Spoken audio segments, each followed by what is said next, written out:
Welcome to Unleash the Athlete. My name is James Leith, and before we get going, before I start talking about my friend Levi Nelson, I would love for you to text the word podcast to 972-236-5924. I'll put that number in the show notes, but I'd love for you to text me podcast to that number because I believe in life that in order to be successful, you got to align yourself with people who are your kind of crazy.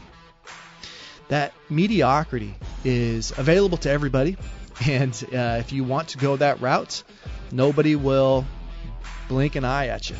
They'll just be like, yeah, they're just average. I don't want to be average. I don't want to be mediocre.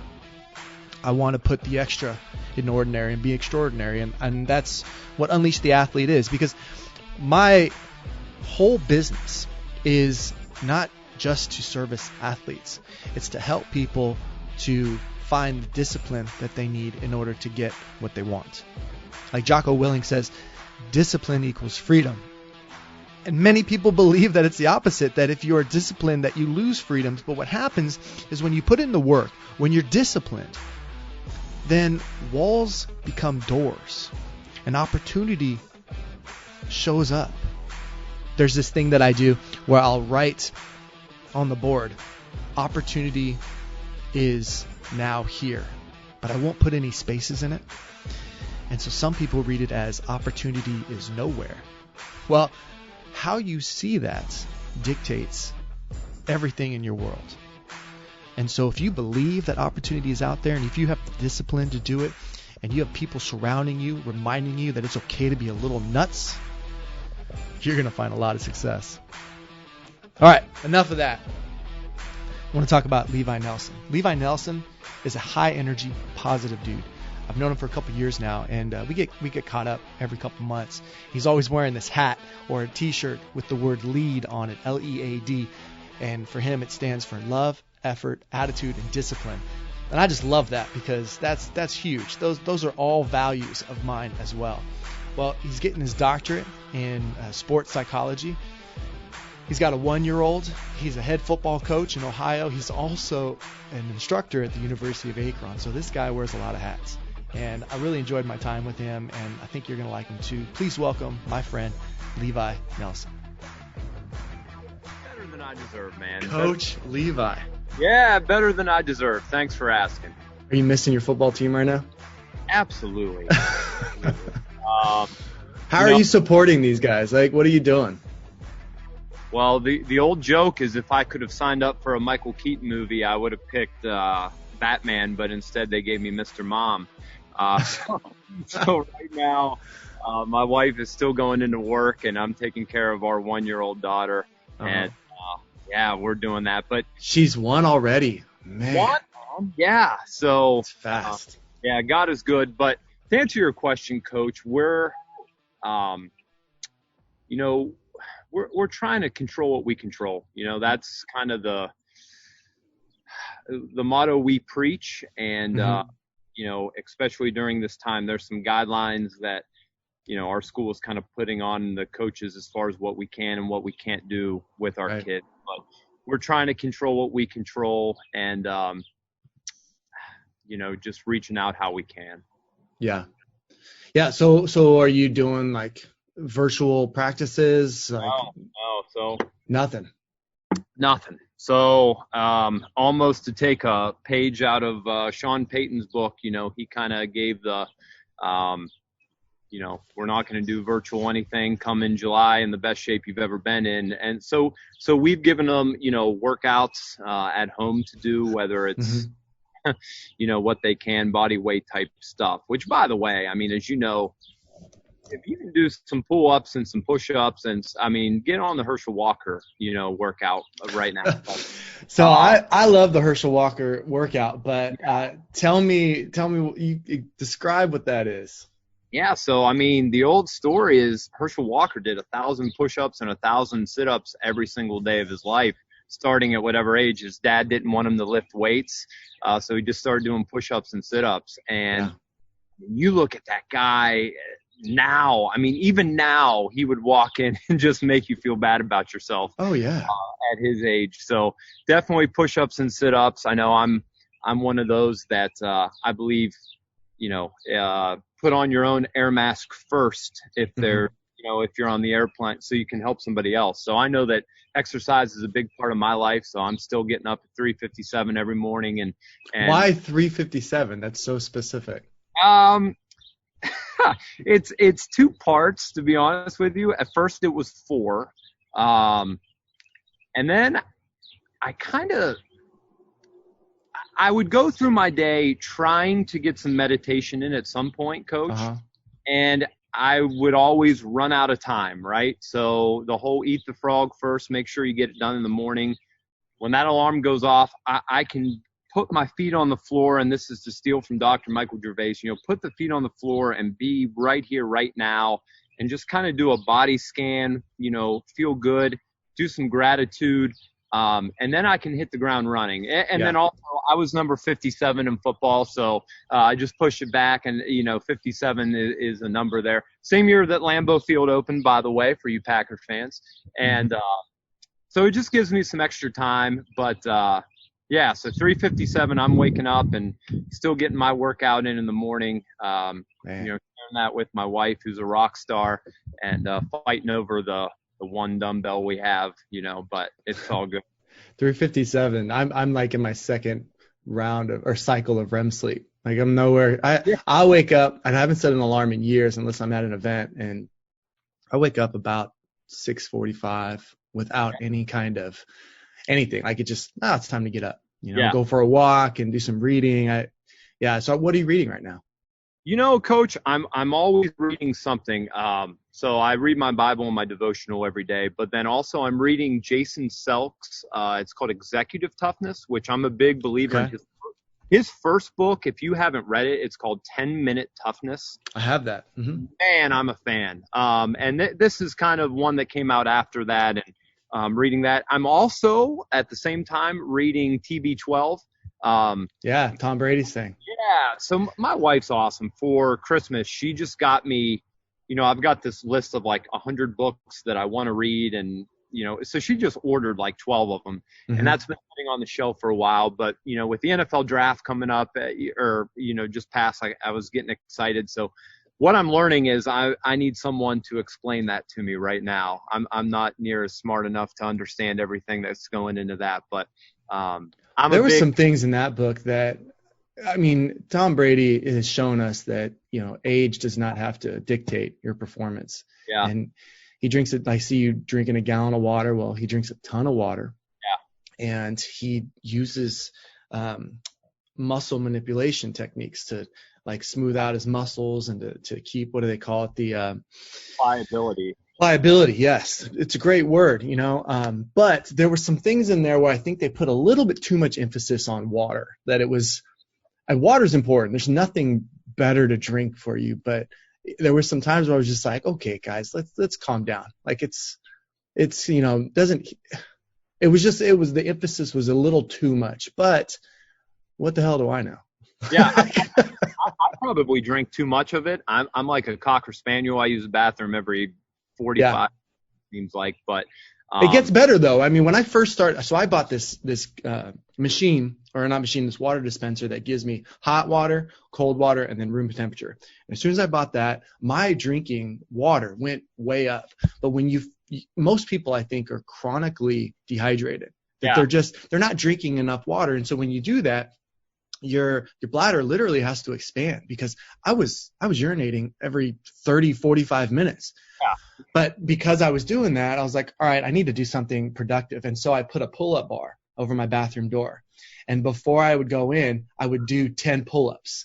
I love it. So at the end of the day, I was doing like 100 pull-ups like throughout the day. And because I worked from home, I was just like, my back, I was feeling, I'm doing pretty good. And if I'm sore, then I do push-ups, and so it worked out. So maybe Tom Brady knows what he's talking about. Absolutely. And I'm drawing a blank on his name. What's the Navy SEAL that he's got a little bit? No, not Jocko. He's got a potty mouth. David Goggins. Yeah, you're gonna break his record, man. Keep drinking. No way. Have you listened to Can't Hurt Me? Phenomenal. You listen to it because the book is different than the audio book. Oh, I have not. I've read the book and I listened to the book is like a rated PG comic book compared to what he does in the audio version. He has another guy read it, but at the end of every chapter, and sometimes right in the middle of a chapter, Goggins will interrupt him and go, "Hold on, let me tell you a little bit more about the story." And so then he goes deeper into the story, and it's brutal. I mean, when he's talking about doing the pull-up challenge, and he's describing how like his hands are just like he feels like they're gonna fall off, and his back is and he's shaking there, and he does it twice, right? He tries it twice and gets beat out, and it's a brutal story, but it just shows you that the mind is more resilient than the body, and mind just got to keep pushing through it. But that leads you to you're getting your doctorate in sports psychology. So where did you come from, and what motivated you to want to get your doctorate in such a great field? Yeah, actually, I had been serving as a high school football coach for quite some time, and kind of just always interested in how to best motivate players. As a coach, obviously you want guys to perform at their best, but it was one of my assistant coaches that got me on the podcast train. I mean, this was back, 2016, something like that, when everything was taken off. And he suggested Michael Gervais's podcast, and I listened to it. And you know how it is, like he's got a guest on, so you want to listen to his podcast, and then you want to listen to that guy. And it's a rabbit hole. It's a rabbit hole. 40 podcasts you got to listen to. But the biggest, right at the beginning, Justin Su'a, who's now the mental coach for the Tampa Bay Rays, but at the time he was with the Red Sox and the Cleveland Browns. But I started listening to his Increase Your Impact podcast, and I kind of had one of those moments where I'm like, I want to be this guy when I grow up. Like to me, just the man, right? Like the man. So had the opportunity just to connect with him, and he's Superman. Like who am I for him to take time out of his day to talk with me? And he's done it several times, but he kind of told me that like, hey, this is a field you can go down. You can do online class. So I kind of talked to him, and he's the guy who got me interested in this. And he's kind of the one who pushed me over the edge, like, hey, go get your EDD. So at the time I was considering going back to college, right, to get the PhD or the PsyD as they call it now. But I was getting ready to get married, and it just wasn't the great time. So I went online, and Coach, currently I am in my last class for my doctorate. I've got 5 weeks left. They don't call it a dissertation in our field, but it's our theory of performance excellence. It's done. I just got to grind out the next 5 weeks, and I'm going to be the recipient of a very expensive piece of paper. Yes. And I'm pretty excited about that. So. Well, congratulations, man. I remember a couple of years ago when we first connected that you were thinking about that, and to see that it has come to fruition. Like, how about that, congratulations, man. What are you going to do with it? It's such a good question. Hang it up. Yeah, hang it up. And yeah, correct. Yep. So that's something that kind of drives my wife crazy too, because it's kind of like that, Levi, like, what are you going to do with this degree? First of all, having more education is never a bad thing, right? So like, even if I am a high school football coach the rest of my life, I've got this knowledge and I can give it to other people. But to answer your question, I don't know. I was blessed to have Mother's Day is coming up, and I swear I'm not trying to get brownie points, but I'd put Donna Nelson against anybody, man. She's a great mother, but she had so many things that she was always interested in and good at. I think I got some of that from her. And I love coaching football, but I love this field of mental performance. And what gives me clarity is I am a man of Christian faith, and I kind of believe that my story's already written, and I just got to do my part as far as working hard every day, and doors will open when they're supposed to. So anyway, I'm just excited to have this, and we'll see what happens. Now, the school that you teach at, what's the name of the high school you're the head coach football? Yeah, Field High School. Field High School. Is it a Christian school or is it public? It's not. It's a public school. So. How do you use your faith in coaching those young men? Yeah. One of the biggest quotes that I live by is they say, preach the gospel at all times, and if necessary, use words, right? Mm-hmm. So it's one of those, before you can't beat people over the Bible all the time, but just live your life with biblical principles, right? So it's about forgiving other people. It's about working hard. It's about treating others how you'd like to be treated. So I feel like I just try to live that way. Our district's pretty strict about what we can and what we can't do, but we do have a fellowship of Christian athletes, and we have different things like that I can be a part of and just kind of show my faith through that. But to answer your question, it's just trying to live. We don't, I don't curse in my personal life. Our coaches don't curse on the field. We do just a lot of things like that.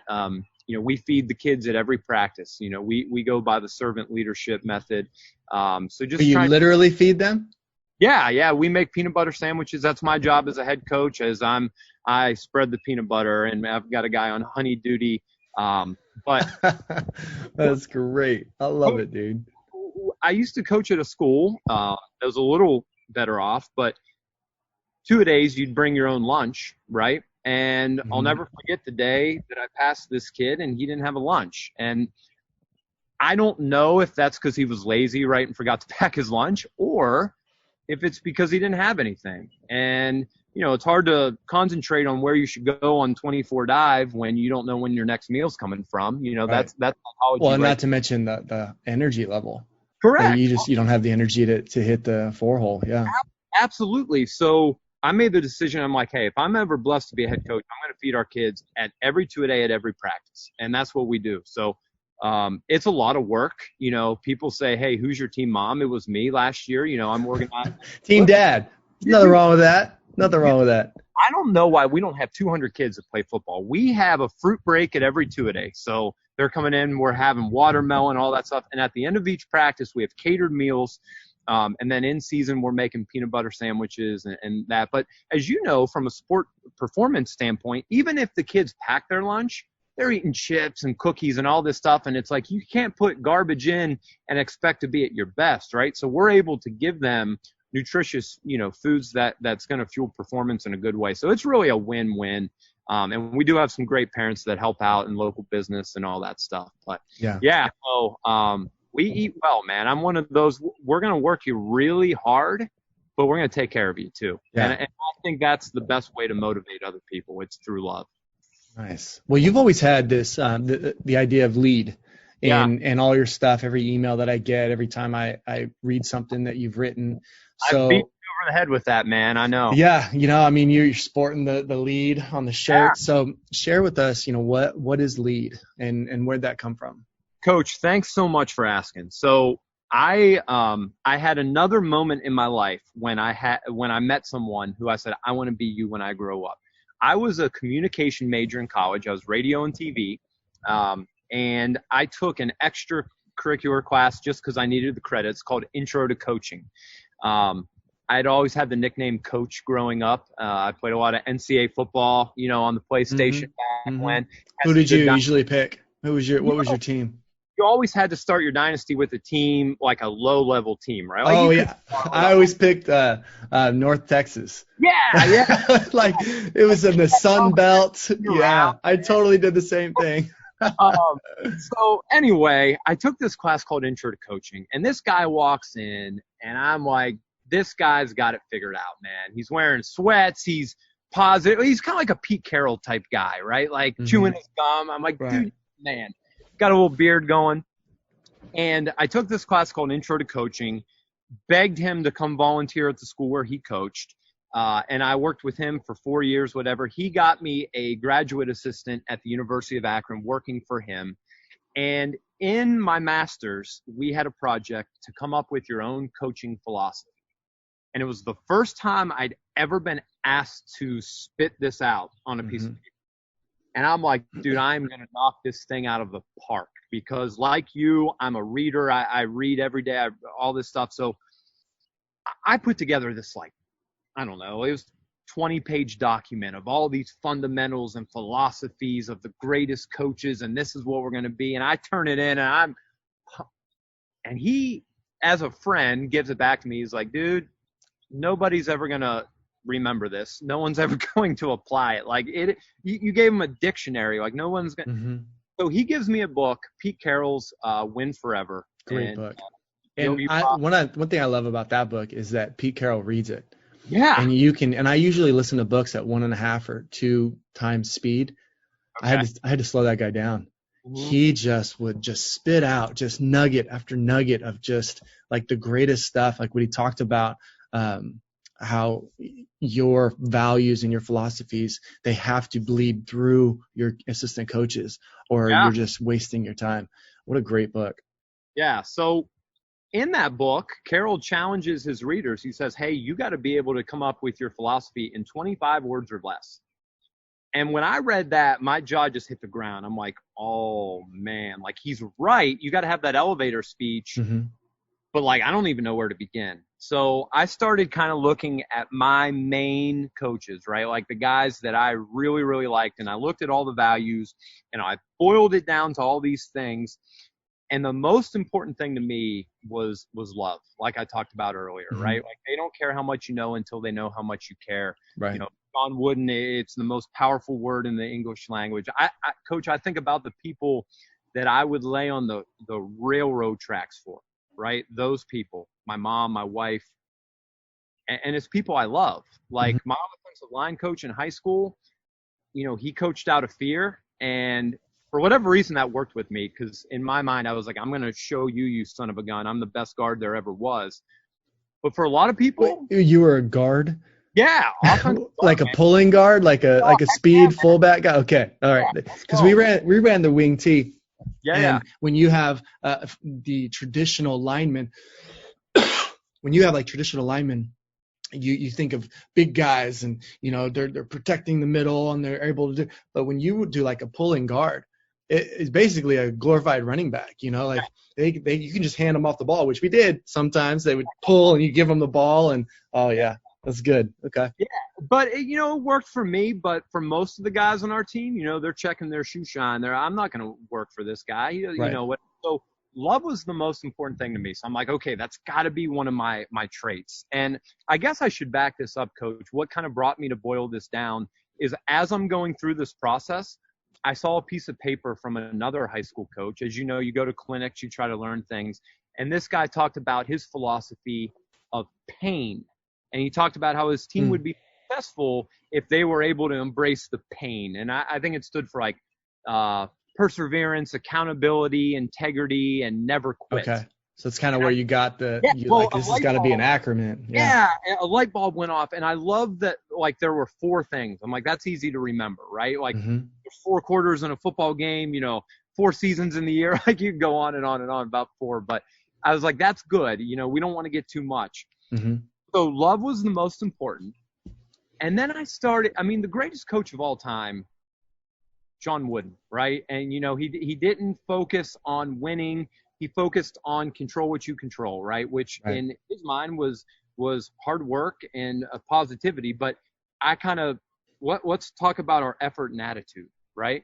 So no matter what our circumstances, and I know it's hard, but we can always control those things. And finally, my favorite coaches of all time are, Vince Lombardi and Lou Holtz. I love those guys, right? So, but they're big disciplinarians, which Coach, as you know, it's a good thing. It's the fuel of achievement. And as I start looking at all these coaches, kind of those same principles as far as the controllables, care about your players, be disciplined. So I start looking at all these words. I'm like, how can I? And then all of a sudden, lead just kind of bled through.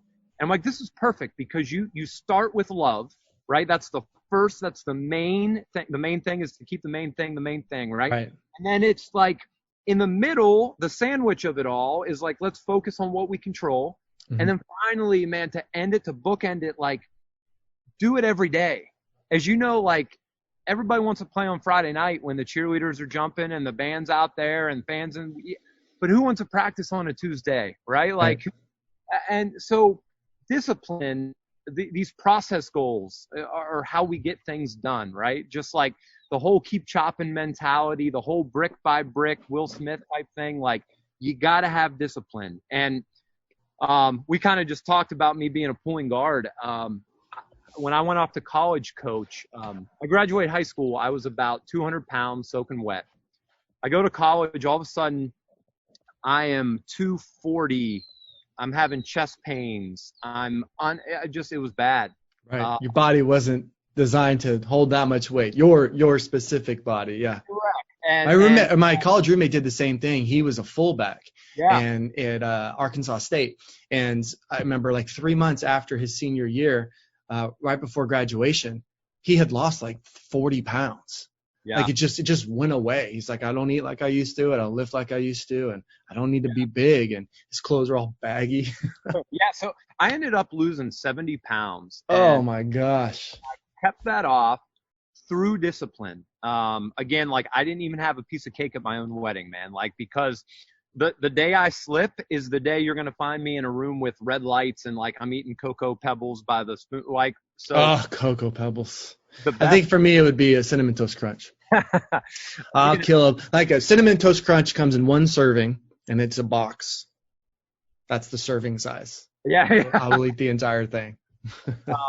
Yeah. So that's how I came up with the lead. And, you know, it guides my coaching philosophy. And you talk to me about my Christian faith, like you can get into the Bible with those principles too. But it guides every decision I make in my life. It really does. Like I really kind of focus on that. And to kind of bring it full circle, this is the coolest thing in my opinion. So we talked about, you know, pursuing this doctorate in sport and performance psychology. Our final project, kind of like a thesis, I set out to prove that these principles not only sound good on a business card or a piece of paper, but that they are proven to actually enhance performance, right? Like that, like there are studies from the research that show this is the best way to get the best out of your players. So that was really fun for me to dive through all that research. Mm-hmm. Like, hey, like not only is, you know, Jimmy Valvano talking about it, but here's the science behind it, right? Like not only is Jim Russell and Joe Ehrman talking about love, but like let's look at, you know, self-determination theory and like prove like how that. So it's just been so much fun, man. I love this philosophy. And oh man, my dog Nitschke saw something down there. Sorry about that. That's all right, dude. I've got someone who's wanting a lot of attention too. So this is Winnie Socks, and I'm not a cat guy, and I fell in love with a kitten. So now I have one. Cool. But yeah, that's lead, man. I love it, man. Tell me about how you wrote that in the book and how you published it. Yeah, well, I've got a blog post coming up tomorrow. I was giving you crap because you haven't made that a book yet. Well, so is it coming? So all I got to do is hit submit. I got in trouble from my wife because not everything I do is grammarly structure or proper. So she now is going to be my editor and proof everything I do. But so I've got it. All I got to do is hit submit. But if God allows me to see my 35th birthday, the book is going to come out. Like that. Good.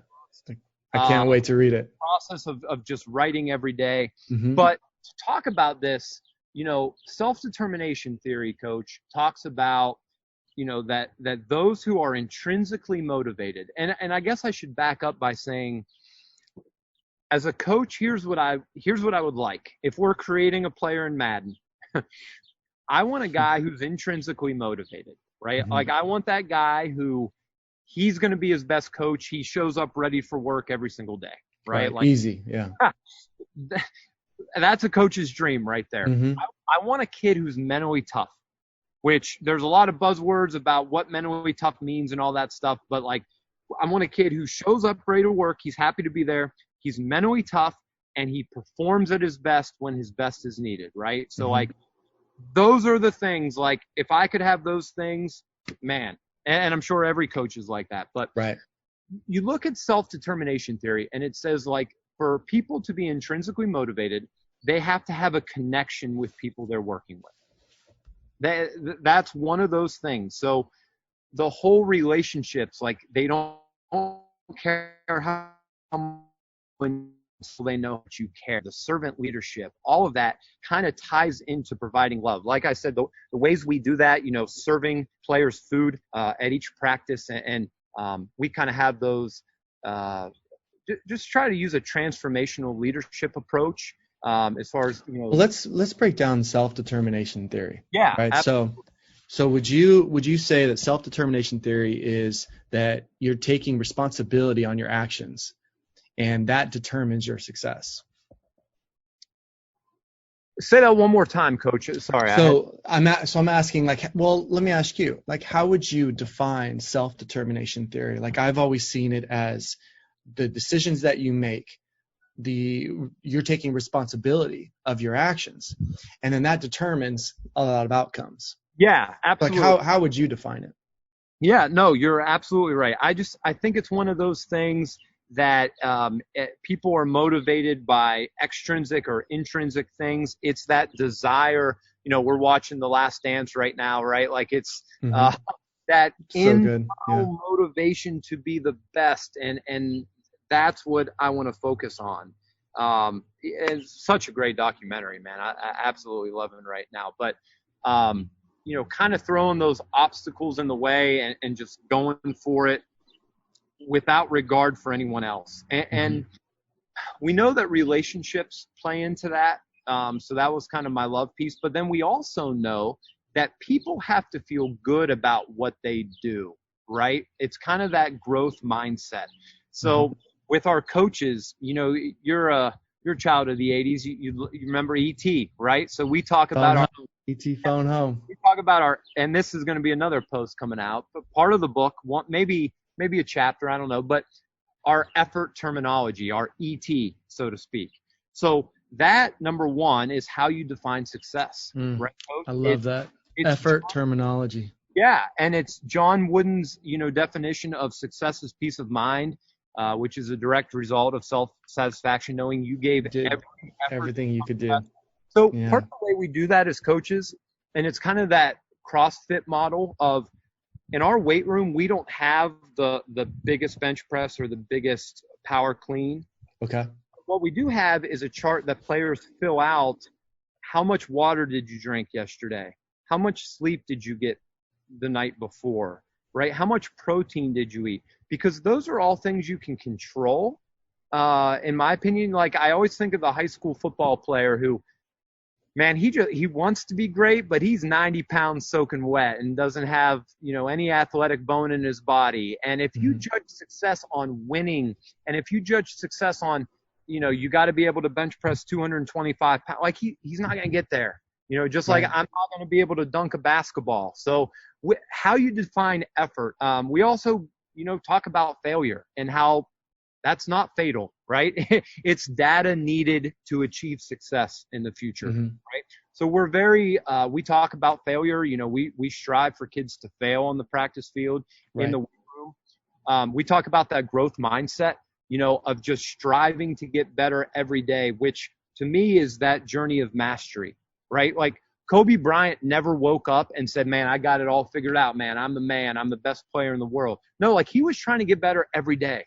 So that's. Did you hear that story about when he was a rookie on the Lakers, and that he would make the team bust wait so that he could wait for Michael Jordan to have a conversation. And Michael Jordan was usually the last person to leave the locker room, and sometimes the last one to leave the arena.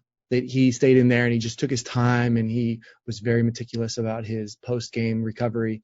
And Kobe, as a rookie, would hold up the bus and be like, I don't know when I'm going to get this chance again. And that him and Jordan had this really special relationship. Awesome. Well, but that's it. I mean, we are in on those words. Those are buzzwords for us. Hey, did you use your ET today? Right? We've got it on our practice plan. Make sure I use ET at least 4 times during practice today. Right? So we've got our effort terminology. So that's self-determination theory, right? Yeah. Art is the lead philosophy, love and effort. And through this whole journey, I don't know if you're still there. You froze. I'm still there. Go for it. Yep, just froze. You're good. Nope. Did I lose you? You're still there. Are you there? Yep, I can hear you. Oh no. I think I lost you.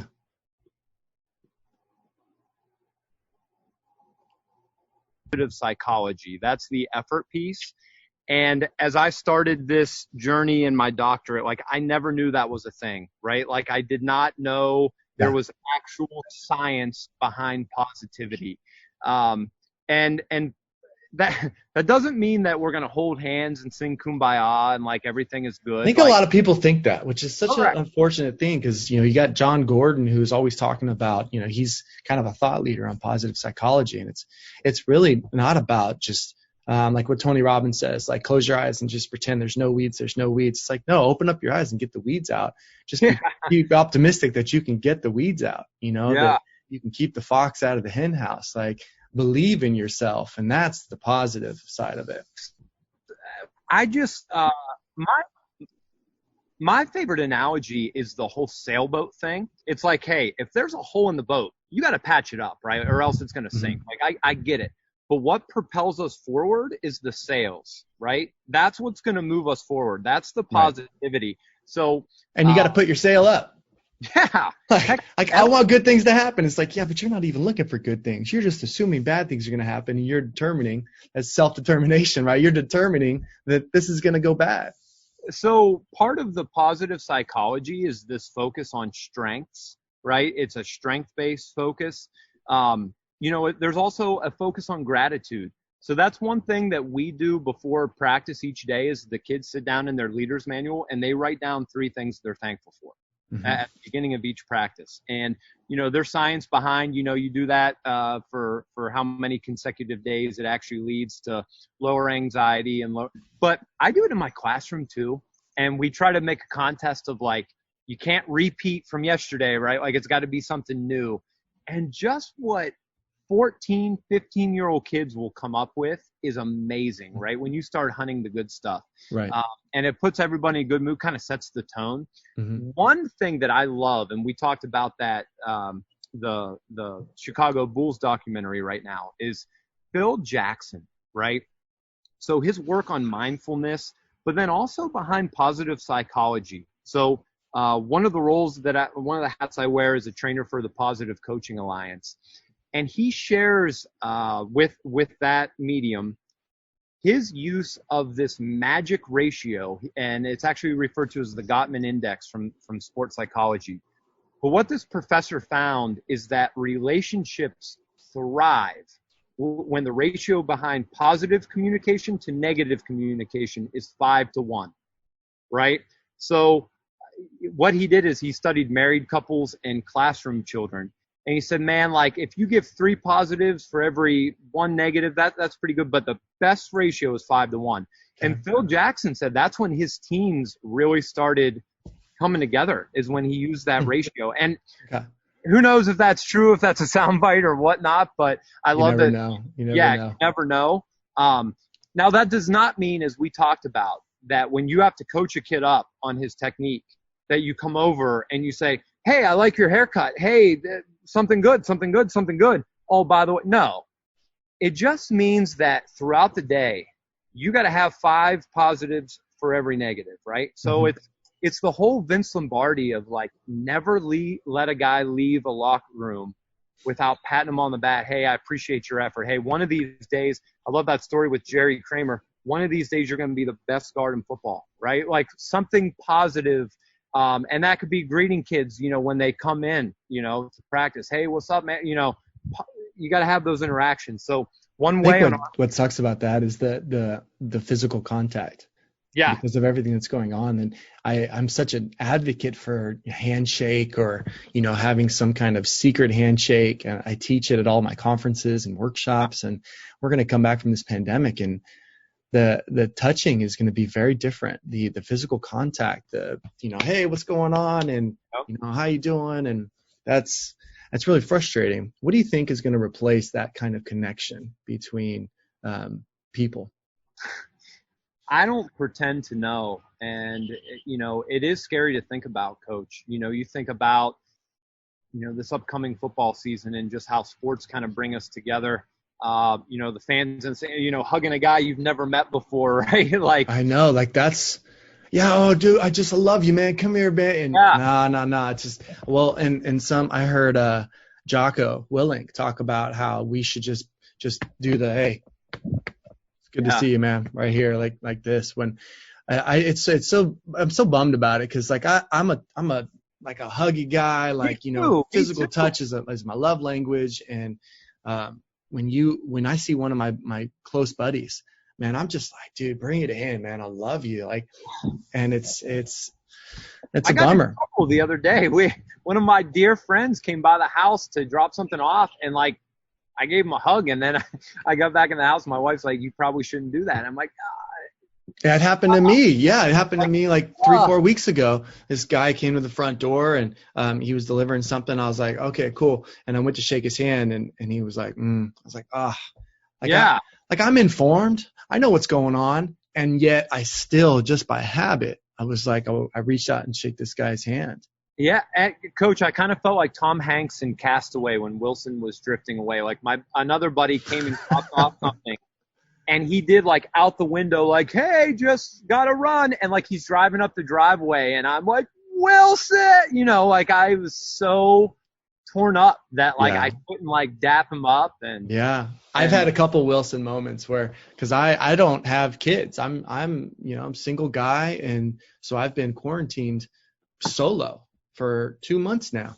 and I'll just have a full conversation with my dog, and he doesn't understand. You know, he only speaks Spanish, so he doesn't know. I don't know what he's saying. He doesn't know what I'm saying. But you know, I'm just like, hey man, like, how you doing? And he's just like, that's it. That's all. I don't get anything because he's a dog, right? But I'll have these moments where. Did you ever see I Am Legend with Will Smith? No, I've not. So in that, he thinks he's the last human on Earth. But he needs this interaction. He needs connection with people. And so he has this video store that he set up where he put dummies in there.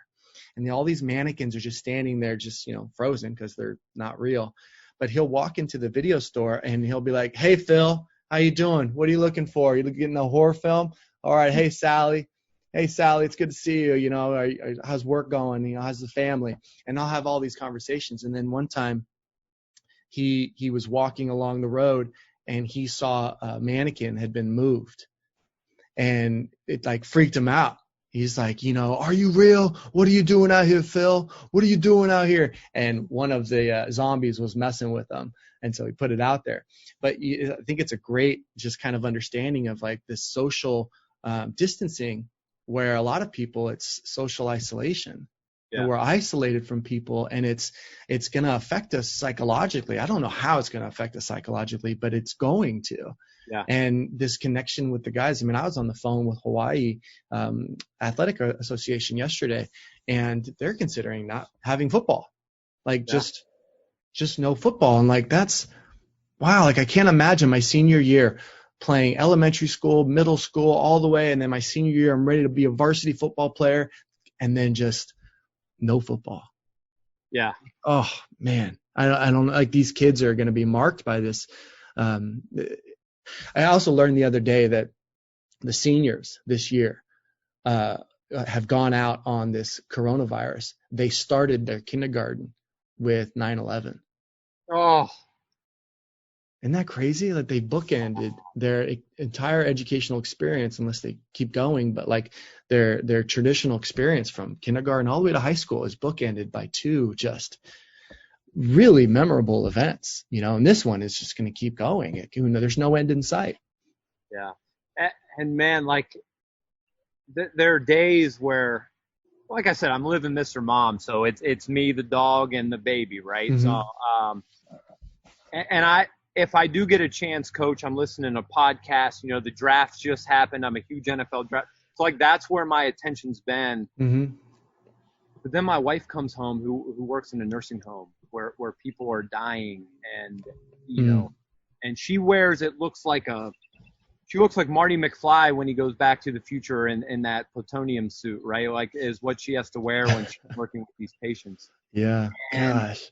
That reality check every day of like, oh, like, this is crazy and no one knows what's going to happen. But, back to what we preach, let's control what we control. I know that every day while I'm here, I can get better with the X's and O's of football. I know I can, grow as a writer, and I can read, and I can, try to improve myself and help others when I can. Yeah. But no, we have provided some resources for our guys, and I just know, like, as a health teacher, I've been trying to provide a lot of mental health stuff, right? Like, not so much the normal, this is how the cardiovascular system works, but like more of like what's important now, WIN, when, let's talk about mental health. And then even providing resources for their parents, right? Like, that's huge. I think, that's something that's being left out right now. Like, I don't know if your parents were ready for this whole thing, but like, man. They definitely weren't. No. The emotional toll, I when I speak to kids, I tell them, like, hey, your best ability right now is adaptability. Also, your parents are struggling more than you know. So make your bed, do some chores, like help out. Like, they're doing their best to keep it together. And domestic violence is way up. Alcohol sales, way up. Gun sales. Like, people are going crazy. And we have all these states that are relaxing these restrictions, not because it's safer, but because people are bored. Yeah. Like, they're going against science. And so it's like, we need people to kind of step up and take care of things at home. That was the first time and one of the only times I ever got freaked out with the pandemic is before everything shut down. I have a buddy at school who's a hunter, and he went to get some ammunition for whatever. And like, the line, it looked like you were trying to get a Turbo Man the day after Thanksgiving, like around the store, people like and I was like, oh boy, like that freaked me out a little bit. So, but yeah, anyway, just, we're going to control what we control. And, one of my good friends did say, and again, I will never beat your head with the Bible. But it does seem like a lot of people are turning to some internal questioning right now, which I think, can be a good thing. I mean, well, the noise has gone down. Everyone had kind of lived in this world with their headphones and this constant noise all the time. And when that's going on, you don't listen to that inner self, right? Because that's something people like to distract themselves. They come on, they've got the TV on, they're not even watching it, but they want background noise, right? Because they don't want to have that conversation with themselves. And it just does seem, like I said, it doesn't matter to me what people believe. I would hope they put their belief in something, but it just seems like a lot of people are having those internal conversations, which could be something positive. Yeah, that's good.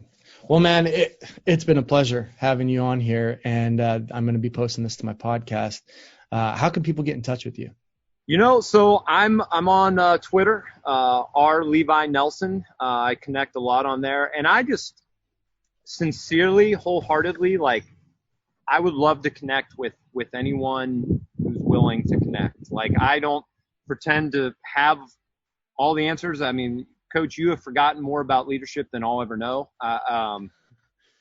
But like, if we can connect somehow, another coach in Texas or whatever, like, I would love that. Like, I'd love to talk leadership. I'd love to talk sports psychology. I'd love to talk football, like, whatever I can do to help, I would love. So, and before we go, I'm not sure if a lot of people know, Coach, I know you were a mascot back in your college days. I think that's a cool connection we have is that's something I did in college too. And I talk about those people I want to be when I grow up, man. James Leaf, boom, like up there, like, dude, like, I'll never forget the conversations we have. And like, you've called me out of the blue just to check on me and how I'm doing. Like, that's unreal, man. Like, I appreciate it so much. And what you're doing with your platform, like, this is not me trying to, it's just like, thank you.